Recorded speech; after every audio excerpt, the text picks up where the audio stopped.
Ready? All right. So I really don't know where to start here. Went out last week, throughout the week, and did some motor testing just to test the carburetor and see what I could get out of it on motor. See if anything had changed. It's been several years since I've run it on motor, so I said hell with it, why not? Went out and put a new set of plugs in it and took it down the track.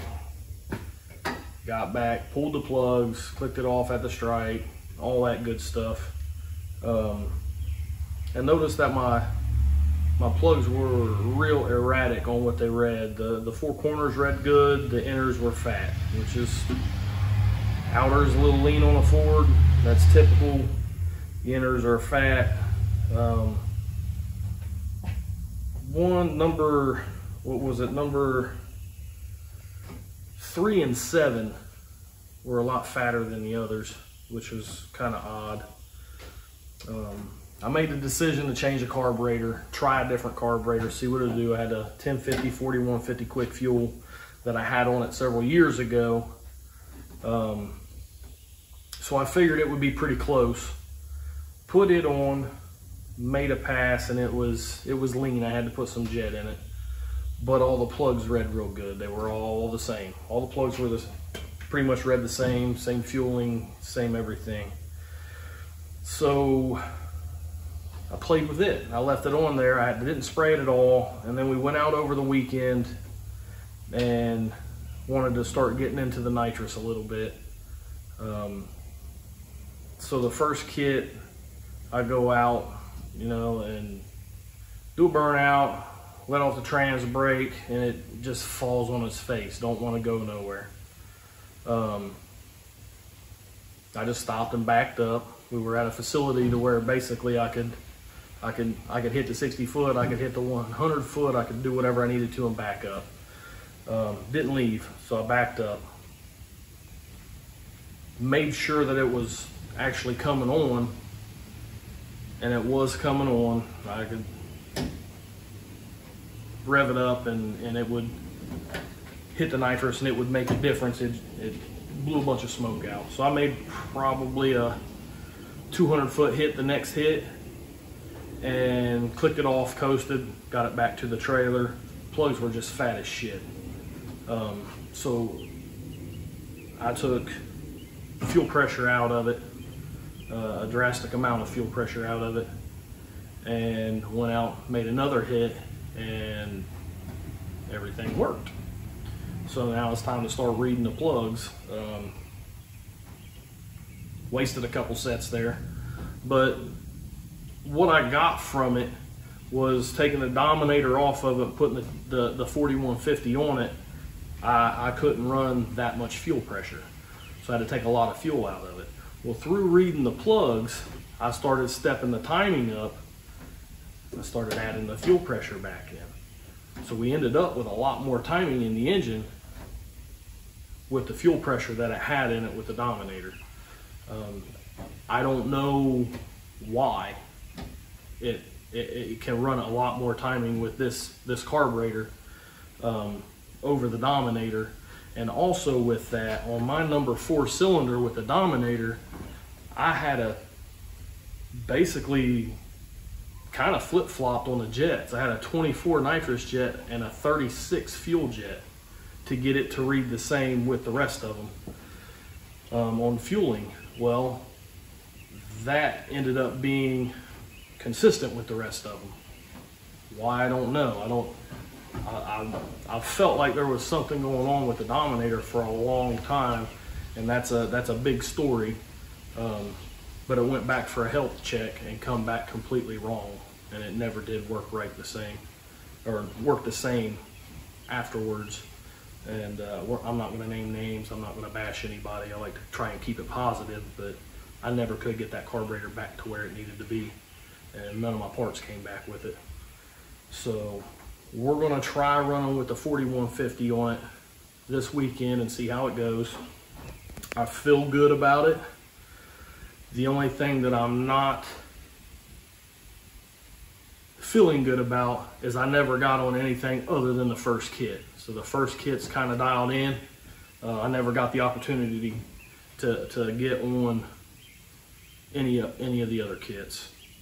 So I hit the second kit. I have no idea what the hell is going to happen.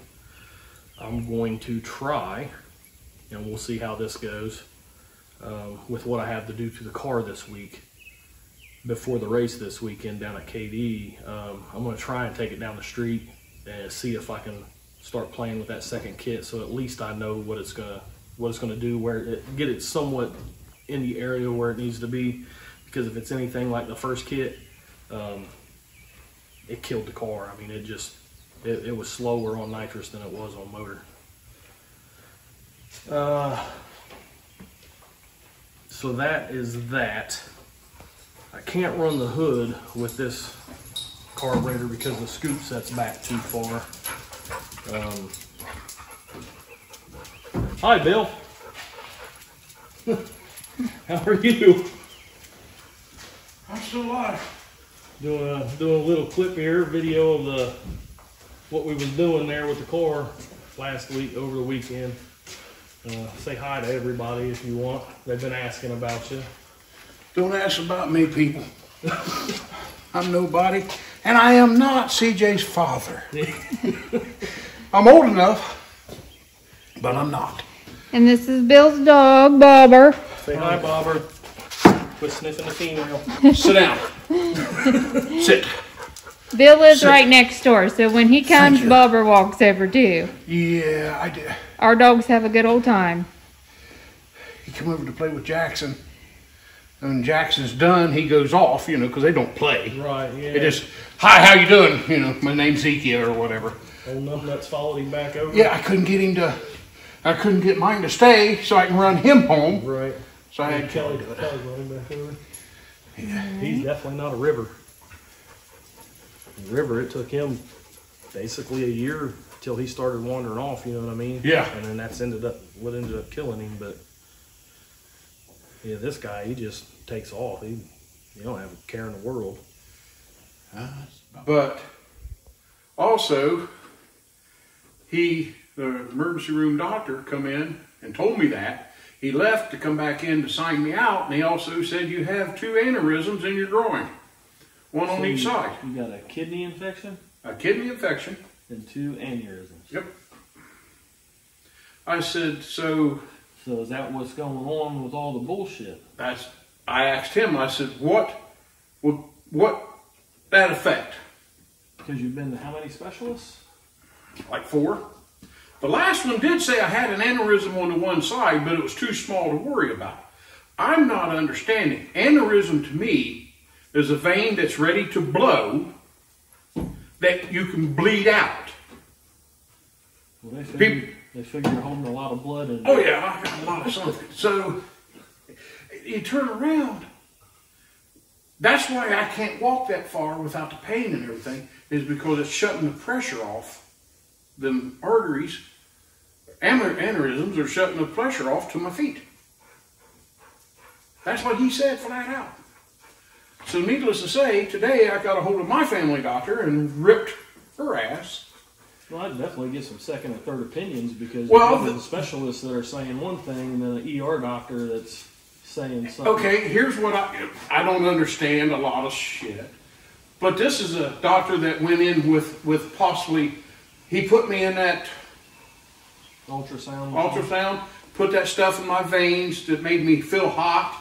Wait, it was either an MRI or a CAT scan. Yeah. MRI. Gotcha. And then shot that stuff in my veins, that dye or something. Yeah.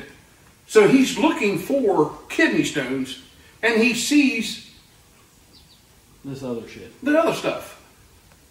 So now it must be worse, but yet I'm tired of it. You gotta get it fixed. Fuck. Well, that's what I'm saying. That's the reason I bitched my doctor out. It's time for me to go to a specialist. She sent me to one specialist that has me come to see him the 28th of October. And my appointment for that, she made a month and a half ago. He's on vacation the whole month of October. But he's so busy, he can't get me in. He's on vacation for a month. I guess I would be busy too if I took month vacations. Well, that's what I asked her. I says, you know, you're going to send me to him. That's in October. I want something done now.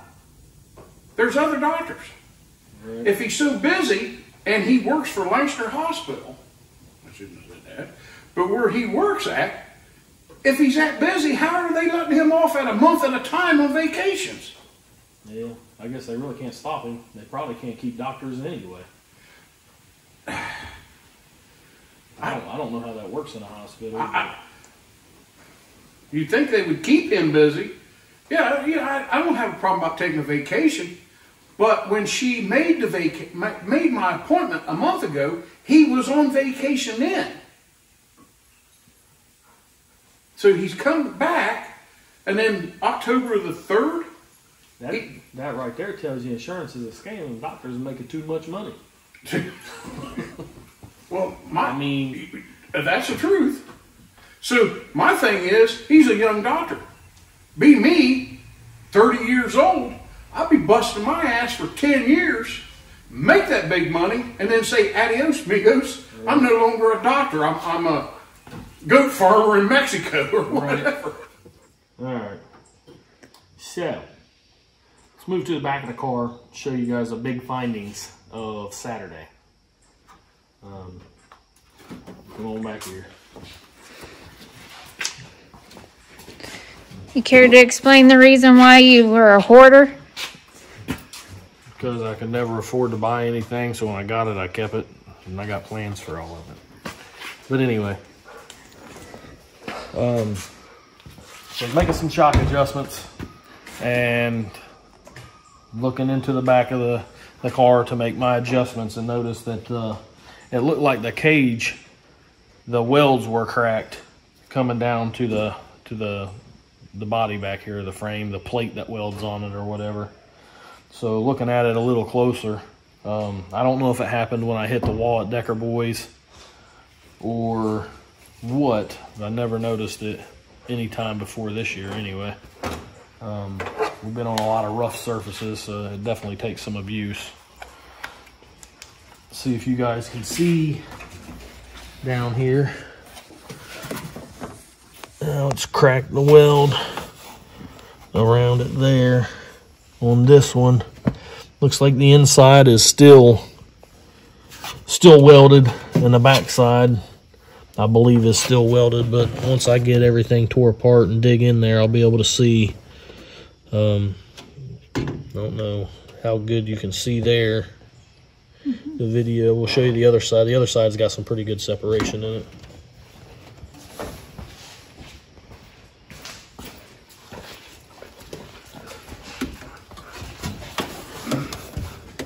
You can see it's, I don't know how that looks in there.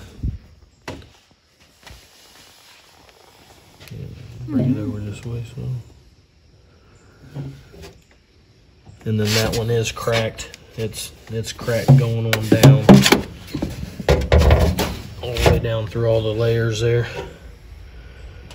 And all the metal separating from the frame to the plate that it was welded to, which some of that I weakened it, I'm sure, by grinding on it to get the shocks through. But so I'm gonna get the shocks off of it, peel the aluminum back, which it's all mangled up over there and smashed anyway, broke some of the rivets out throughout it from where it hit the wall, and weld all that stuff up before this weekend. Gonna put another set of tires on it for the weekend. Hopefully it's ready to go. Like I said earlier, I'm gonna try to get some sort of idea on the second kit of what it's gonna do whenever I hit it. And hopefully it all goes well and we do good. The first kit is,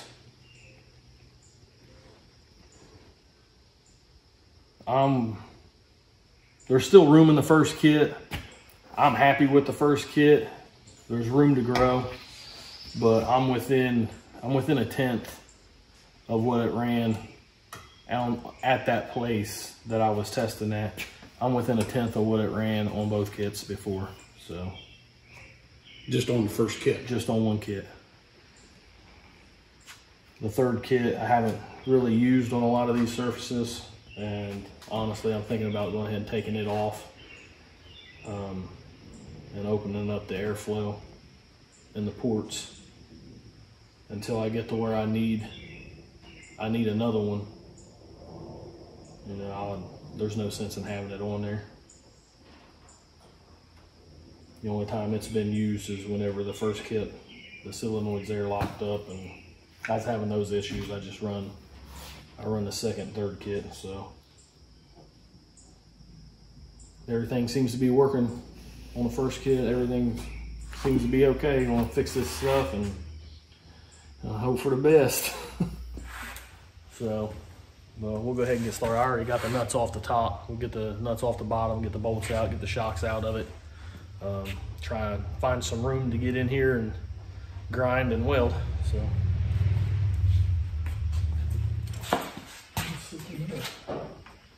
Where's the washer? they don't have one. I was gonna say. Take that one loose. Same deal.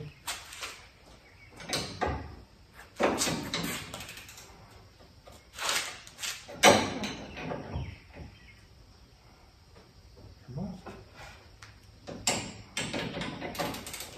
Can I get out of here?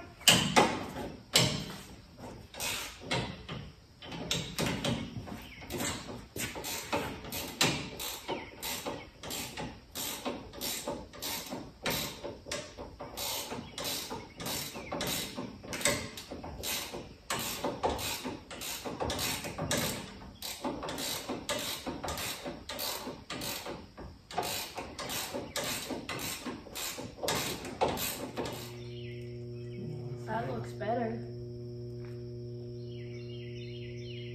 You want to try and fill that gap in right there though? Yep. That's gonna be a horrible.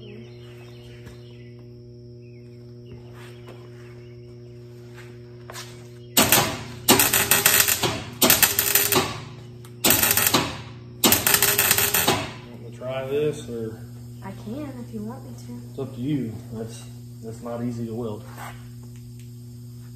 You tell me. I can. I think I can. Huh? I think I can. You're just gonna have to go slow. Not just because it's gonna burn through.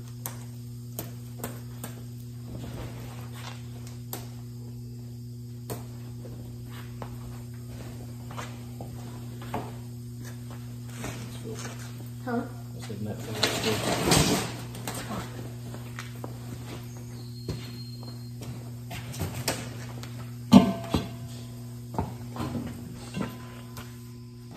There we go.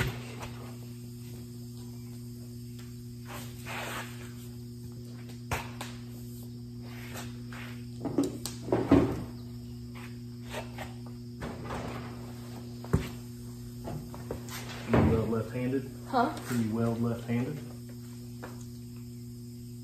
I mean, I can just do it right here. All right. Come on. It might be easier for you to come over here and weld across that.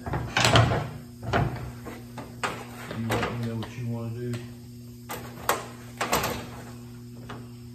And with this right here, I can just press right here.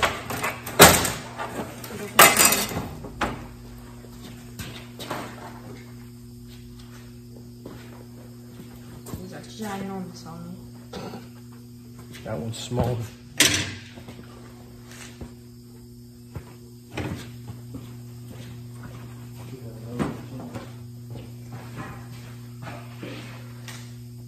These ones fit perfect.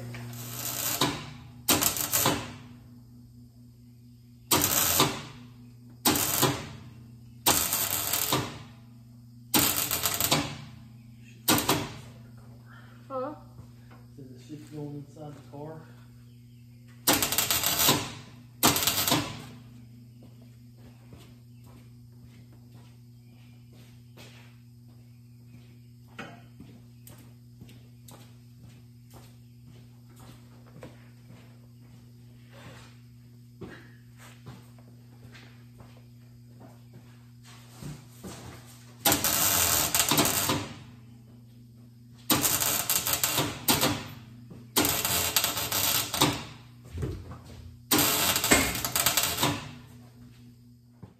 Hi guys, I'm Allie Buckner. I'm CJ Buckner's daughter.